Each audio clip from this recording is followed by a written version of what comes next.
শিক্ষার্থীরা দেশ জুড়ে আন্দোলন শুরু করেছে এবং কাল থেকে সারা দেশে তারা বড় ধরনের আন্দোলনের ডাক দিয়েছে এবং অসহযোগ আন্দোলনের ডাক দিয়েছে এবং তার আগে আজকে সারা দেশেই বিক্ষোভ মিছিল হচ্ছে, শিক্ষার্থীরা বের হয়ে গেছে রাস্তায়।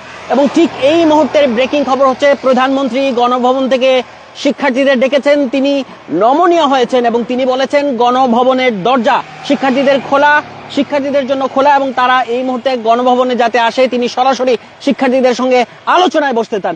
এই প্রথম প্রধানমন্ত্রীর মুখে এবং প্রধানমন্ত্রীর কাছ থেকে এমন বক্তব্য এলো যখন শিক্ষার্থীদের আন্দোলন চলছে, অসহযোগ আন্দোলন তারা ঘোষণা করেছে। অসহযোগ আন্দোলন মানে সব ধরনের সরকারি প্রতিষ্ঠান বর্জন, গাড়ি চলবে না, ব্যাংক খোলা থাকবে মাত্র রবিবার। এবং এই ধরনের যখন কঠোর আন্দোলন তারা করছে এবং গেল কয়েকদিন ধরে আন্দোলন চলছে এবং 200-র বেশি শিক্ষার্থী, শত শত শিক্ষার্থী রাস্তায় পুলিশের গুলিতে নিহত হয়েছে এবং শিক্ষার্থীরা তাদের সহপাঠী গুলিতে নিহত হওয়ার প্রতিবাদে রাস্তায় নেমেছে, আজও রাস্তায় নেমেছে। এবং আমি যেই একটি মহাসড়কে আছি এখানেও কিন্তু পেছনে শিক্ষার্থীরা আন্দোলন করছে, গুলিতে শিক্ষার্থী নিহতের প্রতিবাদ জানাচ্ছে এবং সরকারের যে কঠোর অবস্থান শিক্ষার্থীদের প্রতি, পুলিশ প্রতিদিন তাদের গ্রেফতার করছে, বাড়ি বাড়ি গিয়ে ধরে আনছে, সেসবের প্রতিবাদ জানাচ্ছে। দেশ এমন একটা সংকটময় মুহূর্তে আছে এই মুহূর্তে, সেই সংকটের এই সময় প্রধানমন্ত্রী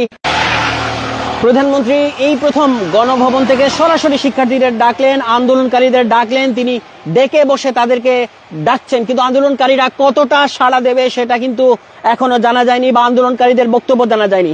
ঢাকায় আজকে শহীদ মিনারে, কেন্দ্রীয় শহীদ মিনারে শিক্ষার্থীদের ঢল নেমেছে, সেখানে তারা আন্দোলন কর্মসূচি পালন করছে এবং কালকের গণ অসহযোগের জন্য সর্বাত্মক অসহযোগ যে আন্দোলন ডেকেছে তার জন্য তারা প্রস্তুতি নিচ্ছে। এবং ঢাকায় বিকেলে ধানমন্ডিতে শিল্পীরা নামছেন শিক্ষার্থীদের সমর্থনে। এর মধ্যে ঢাকার বিভিন্ন এলাকায় আমরা দেখেছি ছাত্রদের পক্ষে বিভিন্ন পরিবার এবং বিভিন্ন এলাকাবাসীও নামতে, এমনটা দেখা গেছে। দর্শক, আছি একটি মহাসড়কে, ঢাকা সিলেট মহাসড়ক, এবং এখানে পেছনে কিন্তু শিক্ষার্থীদের আন্দোলন চলছে এবং সারা দেশে আওয়ামী লীগের যে শোক মিছিল ছিল সেটিও কিন্তু স্থগিত করা হচ্ছে। দর্শক, প্রধানমন্ত্রী ডেকেছেন গণভবনে